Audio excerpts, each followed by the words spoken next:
राधे राधे। हिंदू नववर्ष की सर्वप्रथम एकादशी यानी कामदा एकादशी की आप सबको बहुत सारी शुभकामनाएं। यह नववर्ष और एकादशी तिथि आप सबके जीवन में हर प्रकार के सुख, समृद्धि, स्वास्थ्य और भगवान श्री हरि की भक्ति लेकर आए, ऐसी हम प्रार्थना करते हैं। वायु पुराण में कहा गया है, एकादशी व्रतम यस्तु भक्तिमान कुरते नर सर्व पाप विनर मुक्तः स विष्णु याति मंदिरम। यानी वो व्यक्ति जो भक्तिमय भाव से एकादशी व्रत का पालन करता है, समस्त कठिनाइयों और पापों से मुक्त हो जाता है। शुद्ध होने के बाद वह भगवान विष्णु के धाम को प्राप्त करता है। इतनी महत्वपूर्ण होती है एकादशी तिथि। तो चलिए आज चैत्र मास के शुक्ल पक्ष में आने वाली अत्यंत विशेष कामदा एकादशी की पौराणिक कथा का श्रवण करते हैं। आइए आज की कथा आरंभ करते हैं। इस व्रत का पालन करने से समस्त पाप नष्ट हो जाते हैं और व्रत के पालनकर्ता को संतान प्राप्ति होती है। जी हाँ, यह एकादशी का पालन करने से और उसकी कथा का संपूर्ण श्रवण करने से मनुष्य को सभी मनोवांछित फल तो प्राप्त होता ही है, लेकिन जो दंपति संतान प्राप्ति के लिए इच्छुक हैं, उनके द्वारा इस एकादशी का संपूर्ण श्रद्धा और निष्ठा पूर्वक पालन करने से उन्हें एक सुयोग्य संतान की प्राप्ति भी होती है। इन वैदिक व्रत कथाओं के बारे में यह भी कहा जाता है कि इनका संपूर्ण फल इस कथा को पूर्ण रूप से सुनने या पढ़ने से ही प्राप्त होता है। आधा अधूरा करने से कोई भी कार्य सफल नहीं होता। कामदा एकादशी व्रत कथा का श्रवण करने के लिए हम सवारी करते हैं अपने काल यंत्र की ओर सीधे चलते हैं युधिष्ठिर महाराज के महल में, जहां भगवान श्री कृष्ण और युधिष्ठिर महाराज के बीच में महत्वपूर्ण संवाद हो रहा है। इस कथा का वर्णन हमें वराह पुराण में प्राप्त होता है। एक समय युधिष्ठिर महाराज ने भगवान श्री कृष्ण से पूछा, हे केशव, मेरा प्रणाम स्वीकार करें और कृपया आप मुझे चैत्र मास के शुक्ल पक्ष में आने वाली एकादशी के विषय में बताएं। इस एकादशी का नाम क्या है और उसका महात्म्य क्या है? इस व्रत को पालन करने की विधि भी मुझे अवश्य बताएं। प्रभु युधिष्ठिर महाराज की बात सुनकर भगवान ने उत्तर देते हुए कहा, हे प्रिय युधिष्ठिर महाराज, एक समय की बात है जब प्रभु रामचंद्र के पितामह महाराज दिलीप ने भी अपने गुरु वशिष्ठ ऋषि से यही प्रश्न किया था। उस समय उन्होंने जो वर्णन कह सुनाया था उसे अब आप ध्यान पूर्वक सुनिए। अनेक वर्षों पूर्व रत्नपुर नामक गंधर्वों और किन्नरों का एक राज्य था। उसमें पुंडरिक राजा निवास करते थे। गंधर्वों और किन्नरों का यह राज्य स्वर्ण और कीमती रत्नों से सुशोभित था। चारों ओर सुख, समृद्धि और प्रसन्नता का वास था। इस राज्य में ललित नाम का एक गंधर्व अपनी पत्नी ललिता के साथ रहता था। ललिता एक विशेष नर्तकी थी। उन दोनों में अत्यंत प्रेम था। उनके घर में हर प्रकार के सुख संपत्ति थी और उनके संबंध में इतनी प्रगाढ़ता थी कि वे दोनों एक क्षण भी एक दूसरे के बिना नहीं रह सकते थे।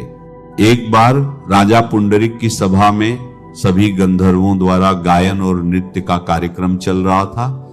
उस सभा में गंधर्व ललित भी था, लेकिन उसकी पत्नी वहां ना होने के कारण उसका मन थोड़ा विचलित था और बार बार वह अपनी पत्नी का स्मरण कर रहा था। इस कारण से उसका स्वर बिगड़ गया और उसी समय उस राजा के दरबार में बैठे हुए एक ईर्ष्यालु सर्प, जिसका नाम करकोटक था, उसने ललित के नृत्य और गायन में होने वाली इस विसंगतता को देख लिया और उसे राजा को जाकर कह सुनाया। जब राजा को इस बात का पता चला तो वे अत्यंत क्रोधित हो गए। उन्होंने इस बात को स्वयं का अपमान समझा। गंधर्व ललित अपनी पत्नी के विचारों में मगन था, इस कारण वह अपने कर्तव्य से चूक गया।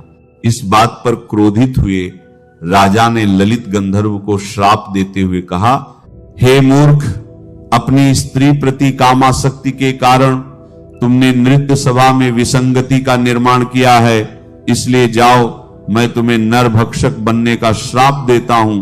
राजा द्वारा इस प्रकार श्राप मिलते ही ललित गंधर्व एक भयावह नरभक्षी में परिवर्तित हो गया।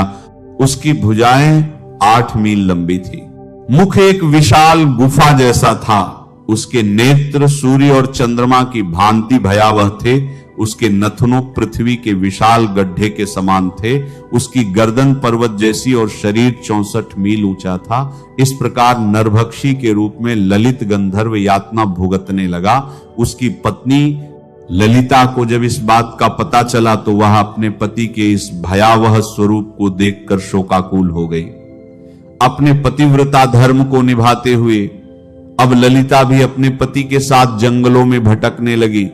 अपने पति को इस भयावह रूप में अत्यंत कष्ट भुगतते हुए देखकर वह विलाप करती रहती।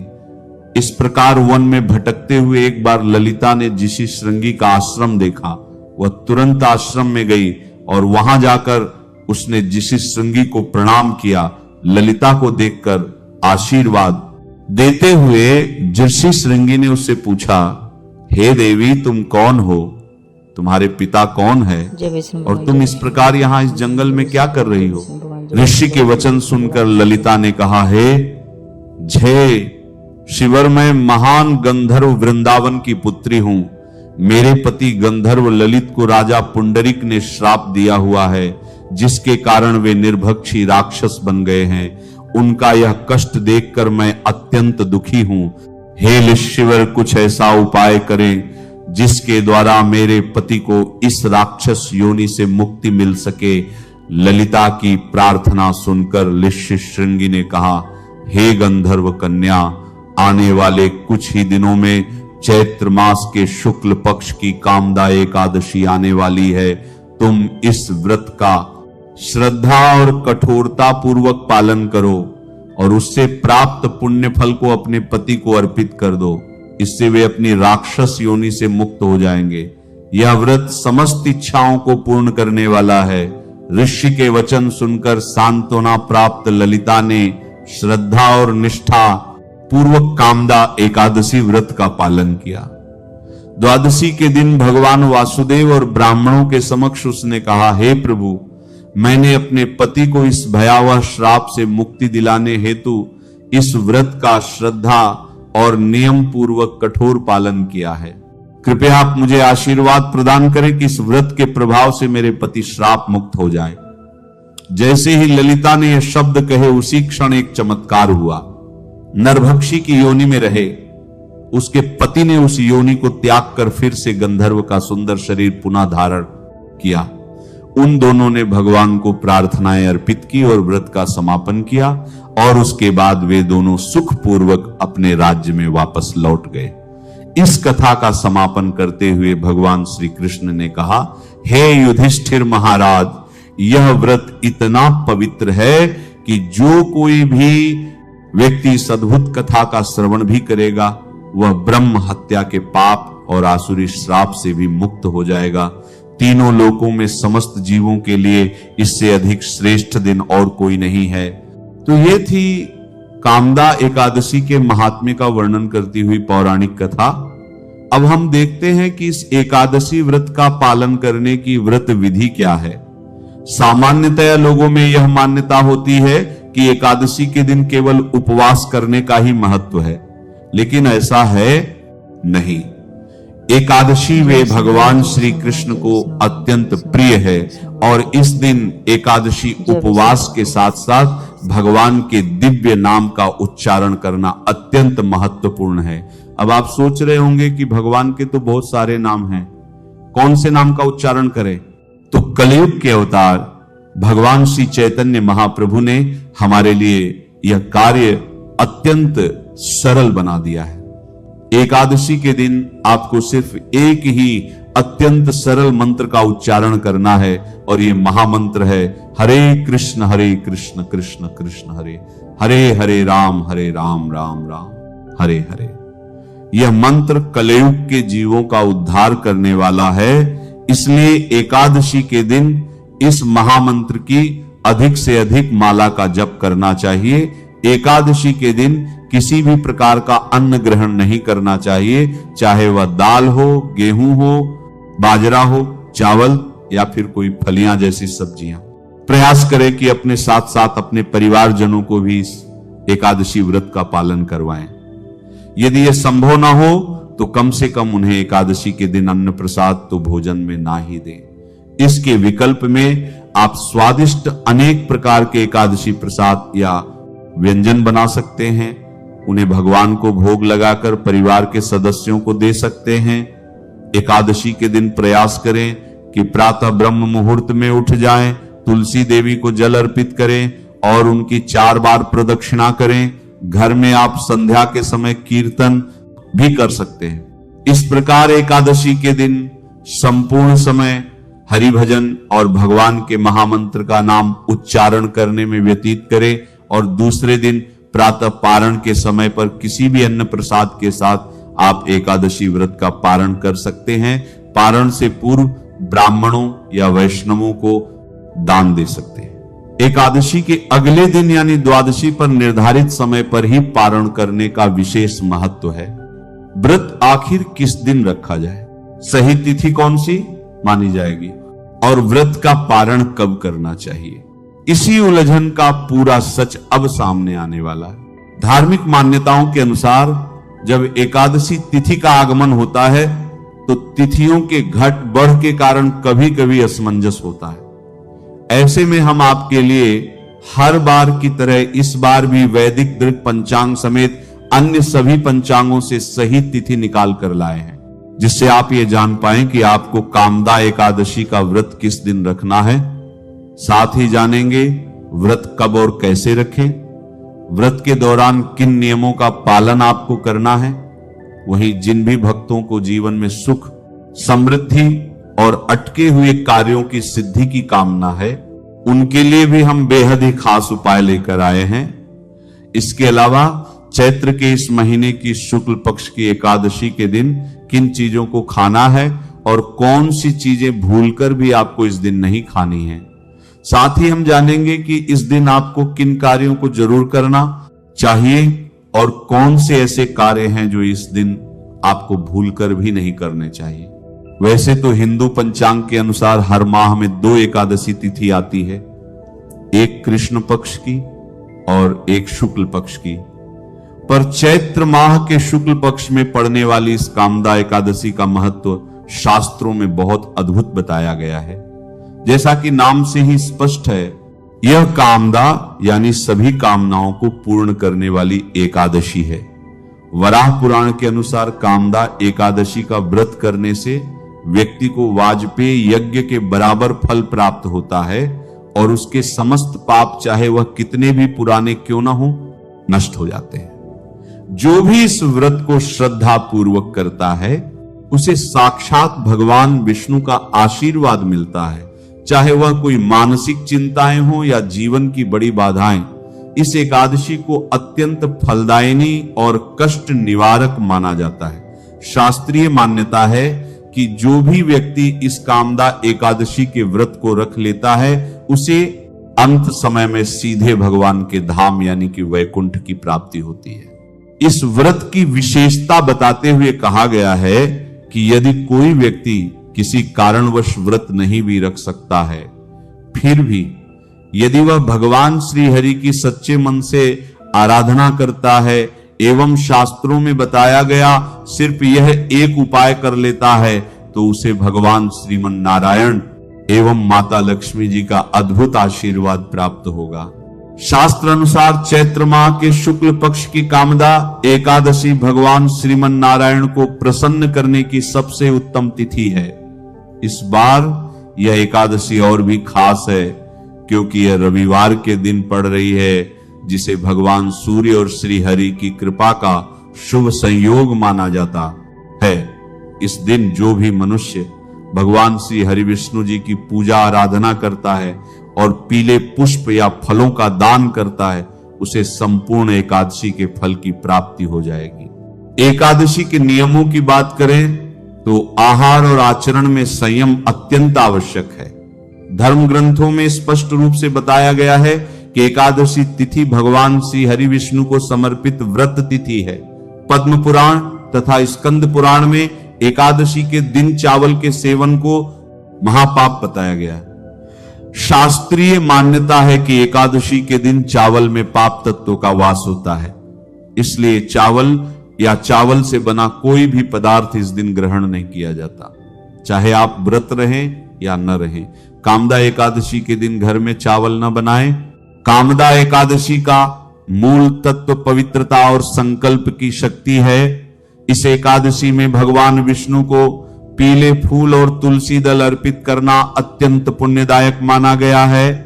शास्त्रों में यह भी स्वीकार किया गया है कि इस दिन विशेषकर सात्विक चीजें भगवान श्री विष्णु को भोग रूप में अर्पित की जा सकती हैं। कामदा एकादशी की कथा में बताया गया है कि कैसे गंधर्व ने अनजाने में किए गए अपराध के श्राप से इस एकादशी के पुण्य प्रभाव से मुक्ति पाई। इसीलिए इस दिन सात्विक रहना बहुत जरूरी है। एकादशी के महत्व को बताते हुए शास्त्रों में यह श्लोक मिलता है, एकादश्यान भुंजीत तंडुलान व कदाचन, अर्थात एकादशी के दिन चावल का सेवन कभी नहीं करना चाहिए। इसी कारण कामदा एकादशी के दिन संयम पूर्वक व्रत का पालन करना, विष्णु सहस्त्र नाम का पाठ करना और प्रभु को भोग अर्पित करना ही शास्त्र सम्मत विधि मानी जाती है। अब इस बार चैत्र के शुक्ल पक्ष की यह एकादशी रविवार को पड़ रही है। आपको भगवान विष्णु के साथ सूर्य देव की भी आराधना करनी चाहिए। सबसे पहले आपको इस दिन कोशिश यही करनी है कि आप सूर्योदय से पूर्व उठ जाएं, उठकर स्नान आदि कर्मों से निवृत्त होकर भगवान के मंदिर को साफ करें। यदि संभव हो तो भगवान का पंचामृत से अभिषेक करें, फिर गंगा जल से शुद्ध करके भगवान के श्री विग्रह को पीले वस्त्र पहनाएं। बोले, हे प्रभु, मैं श्री हरि की कृपा और अपनी मनोकामनाओं की पूर्ति के लिए कामदा एकादशी व्रत का संकल्प करता हूं। हे प्रभु, मुझे यह व्रत श्रद्धा और नियम से पूरा करने की शक्ति दे। अब भगवान विष्णु की पूजा शुरू करें। पहले उन्हें जल, अक्षत, पीले फूल और तुलसी पत्र अर्पित करें। इसके बाद धूप और घी का दीपक दिखाएं। पूजा में फलों और मिष्ठान का भोग लगाएं। इसके बाद भगवान विष्णु के मंत्रों का जाप करें, जैसे नमो भगवते वासुदेवाय। इस दिन किन कार्यों से आपको बचना चाहिए? सबसे पहले तो इस दिन का मूल भाव ही है संयम और ब्रह्मचर्य। इसीलिए किसी भी प्रकार का क्रोध, लोभ, हिंसा और दूसरों की निंदा इस दिन सर्वथा वर्जित माने गए हैं। कामदा एकादशी के दिन किसी पर भी गुस्सा न करें। शास्त्रों में यह भी बताया गया है कि इस दिन पेड़ पौधों को नुकसान नहीं पहुंचाना चाहिए। इस दिन घर को पूर्ण रूप से साफ रखें। यदि घर गंदा रहता है तो लक्ष्मी जी का वास नहीं होता। इस दिन बुजुर्गों और ब्राह्मणों का सम्मान करें। कामदा एकादशी के दिन झूठ बोलना और जुआ खेलना वर्जित है। यह एकादशी पुण्य दिलाने वाली है। इसीलिए यदि आप मन में द्वेष रखकर व्रत करेंगे तो आपको फल नहीं मिलेगा। रात्रि को भगवान विष्णु का ध्यान करते हुए जागरण करना श्रेष्ठ माना गया है। भजन, कीर्तन और मंत्र जाप के साथ यह रात्रि भगवान को समर्पित करें। एकादशी के दिन दीपक का उपाय अत्यंत पवित्र, शांतिदायक और शीघ्र फल देने वाला माना गया है। संध्या समय सूर्यास्त के बाद घर के मंदिर या तुलसी के पास दीपक जलाया जाता है। इस दिन घी का दीपक विशेष रूप से शुभ माना गया है। दीपक जलाते समय मन को शांत रखते हुए भगवान विष्णु का स्मरण करना चाहिए। यदि तुलसी जी के पास दीपक जलाकर 11 परिक्रमा की जाए तो मनुष्य के जीवन से दरिद्रता हमेशा के लिए समाप्त होने लगती है। यह उपाय विशेष रूप से उन लोगों के लिए फलदायी माना गया है जिनके कार्यों में अक्सर बाधाएं आती रहती हैं। जानते हैं सही तिथि और मुहूर्त के बारे में, जिसका आप वीडियो की शुरुआत से इंतजार कर रहे थे। वैदिक पंचांग के अनुसार कामदा एकादशी तिथि का आरंभ 28 मार्च 2026 की दोपहर 12:45 से होगा और इसका समापन 29 मार्च 2026 की दोपहर 1:25 पर होगा। हिंदू धर्म में उदया तिथि को प्रधान माना जाता है, यानी जिस तिथि में सूर्योदय होता है उसी दिन व्रत रखा जाता है। 29 मार्च की सुबह सूर्योदय के समय एकादशी तिथि विद्यमान रहेगी, इसलिए कामदा एकादशी का व्रत 29 मार्च 2026 दिन रविवार को ही रखा जाएगा। 28 मार्च को यह व्रत नहीं है, वही व्रत खोलने का समय यानी पारण 30 मार्च 2026 सोमवार को सुबह 6:15 से 8:40 के बीच किया जाएगा। याद रखें, द्वादशी तिथि के भीतर ही पारण करना शुभ होता है। तो आप निश्चिंत होकर 29 मार्च रविवार को ही यह पावन व्रत धारण करें और भगवान विष्णु की कृपा प्राप्त करें। कामदा एकादशी का दिन केवल एक व्रत या तिथि नहीं, बल्कि आत्मा को शुद्ध करने और अपनी दबी हुई इच्छाओं को पुण्य में बदलने का दिव्य अवसर माना जाता है। इस पावन दिवस पर मनुष्य को अपने विचारों, व्यवहार और कर्मों को अत्यंत पवित्र बनाना चाहिए, क्योंकि मान्यता है कि इस दिन किए गए छोटे से भी शुभ कार्य का फल अनेक गुना बढ़ जाता है। इसीलिए सबसे पहले मन को शांत और निर्मल रखना आवश्यक है। क्रोध, कटुवचन, किसी का अपमान करना या मन में ईर्ष्या रखना इस दिन से दूर रहना चाहिए, क्योंकि नकारात्मक भावनाएं व्रत की आध्यात्मिक ऊर्जा को कम कर देती हैं। झूठ बोलना, छल करना, दूसरों की निंदा करना और विवाद में पड़ना भी इस तिथि पर अशुभ माना गया है। इसीलिए मधुर वाणी और विनम्र व्यवहार अपनाना चाहिए। इस दिन भोजनार्थी संयम रखना अत्यंत आवश्यक है। सात्विकता का पालन करें, तामसिक या नकारात्मक ऊर्जा वाले पदार्थों से दूर रहें और जितना संभव हो मन, वचन और कर्म से पवित्रता बनाए रखें। प्रातःकाल ब्रह्म मुहूर्त में उठकर स्नान करना, स्वच्छ वस्त्र धारण करना और भगवान का स्मरण करना अत्यंत फलदायी माना जाता है। घर और पूजा स्थान की साफ सफाई करना भी एक प्रकार की साधना है, क्योंकि बाहरी शुद्धता मन की शुद्धता का प्रतीक मानी जाती है। इस दिन तुलसी जी का विशेष महत्व बताया गया है, इसलिए श्रद्धा से उसके निकट दीपक जलाना, जल अर्पित करना और भगवान विष्णु का ध्यान करना शुभ माना जाता है। यदि संभव हो तो भक्ति भाव से मंत्र जाप, विष्णु सहस्त्र नाम का पाठ या भगवान के नाम का निरंतर स्मरण करना चाहिए, क्योंकि नाम स्मरण ही सबसे सरल और श्रेष्ठ साधना है। आलस्य, अधिक निद्रा या दिन भर समय व्यर्थ करना इस दिन से बचना चाहिए, क्योंकि यह तिथि आत्मिक उन्नति के लिए जागरूकता और अनुशासन की प्रेरणा देती है। किसी भी जीव को कष्ट देना, पेड़ पौधों को नुकसान पहुंचाना या कठोर व्यवहार करना भी वर्जित समझा जाता है। अतः करुणा और दया का भाव रखना आवश्यक है। दान और सेवा का विशेष महत्व है, इसीलिए अपनी क्षमता के अनुसार अन्न, वस्त्र या जरूरतमंदों की सहायता करना पुण्यकारी माना गया है। व्रत केवल भोजन न करने का नाम नहीं, बल्कि इंद्रियों पर संयम और मन को प्रभु की ओर स्थिर करने का अवसर है। इसलिए मोबाइल, व्यर्थ, मनोरंजन या नकारात्मक चर्चाओं में समय गंवाने के बजाय भक्ति, सत्संग और आत्मचिंतन में समय बिताना अधिक लाभकारी होता है। घर में शांति बनाए रखना, परिवार के साथ प्रेम पूर्वक व्यवहार करना और बड़ों का आशीर्वाद लेना आध्यात्मिक उन्नति के मार्ग को सरल करता है। इस दिन अहंकार को त्याग कर विनम्रता अपनाना चाहिए, क्योंकि भगवान को सरल और निष्कपट हृदय सबसे प्रिय होता है। व्रत का प्रेम पूर्वक पालन करें। व्रत के दौरान मन में यह भावना रखनी चाहिए कि यह तप केवल व्यक्तिगत लाभ के लिए नहीं, बल्कि आत्मा की शुद्धि और समस्त जगत के कल्याण के लिए। यदि किसी कारण से पूर्ण उपवास संभव न हो तो भी श्रद्धा और नियम का पालन करते हुए सात्विक आहार लिया जा सकता है, लेकिन लालच या स्वाद के लिए खाने से बचना चाहिए। संध्या समय दीपदान, भगवान की आरती और प्रार्थना करना मन को अद्भुत शांति प्रदान करता है। रात में भी यथासंभव भगवान के नाम का स्मरण करते हुए सोना चाहिए, ताकि दिन भर की साधना पूर्णता को प्राप्त हो सके।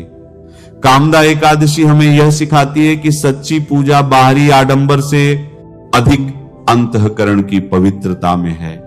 इसलिए इस दिन हर कार्य श्रद्धा, प्रेम और कृतज्ञता के साथ करना चाहिए।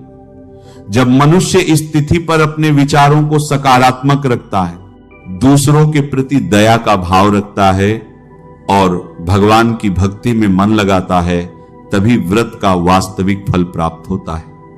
इस दिन किए गए छोटे छोटे सत्कर्म भी आत्मा को प्रकाश की ओर ले जाते हैं और जीवन में शांति, संतुलन और आध्यात्मिक प्रगति का मार्ग खोलते हैं। इसलिए कामदा एकादशी पर सबसे बड़ा नियम यही है कि मन में भगवान के प्रति अटूट विश्वास रखा जाए, हर कर्म को पूजा समझकर किया जाए और दिन भर यह अनुभव किया जाए कि ईश्वर हमारे भीतर ही विराजमान है। जब यह भावना जागती है तब व्रत केवल एक परंपरा नहीं रहता, बल्कि आत्मा और परमात्मा के मिलन का पावन उत्सव बन जाता है। कामदा एकादशी का दिन भगवान श्री हरि की उपासना के साथ साथ मंत्र जप के लिए भी अत्यंत पवित्र माना गया है। शास्त्रों में इस एकादशी को मनोकामना सिद्धि का द्वार बताया गया है। जो भक्त श्रद्धा और शुद्ध भाव से प्रभु की शरण में आते हैं उन्हें विशेष आध्यात्मिक फल प्राप्त होता है। यह पूजा केवल बाहरी कर्मकांड नहीं, बल्कि मन, विचार और जीवन को शुद्ध करने का माध्यम भी माना जाता है। कामदा एकादशी के दिन किए जाने वाले उपाय जीवन में सकारात्मकता, सुख, शांति और आध्यात्मिक उन्नति का द्वार खोलते हैं। इस पावन दिन की शुरुआत प्रातःकाल ब्रह्म मुहूर्त में उठकर स्नान और भगवान का स्मरण करने से करनी चाहिए, क्योंकि शुद्ध मन और शुद्ध शरीर ही पूजा को पूर्णता प्रदान करते हैं। स्नान के बाद स्वच्छ वस्त्र धारण कर भगवान विष्णु का ध्यान करें और मन में संकल्प लें कि आज का दिन भक्ति, संयम और सत्कर्म को समर्पित रहेगा। पूजा की सबसे सरल और प्रभावशाली विधि यह है कि भगवान के सम्मुख बैठकर अपनी मनोकामना व्यक्त करें। जल चढ़ाते समय मन में भगवान विष्णु का नाम लें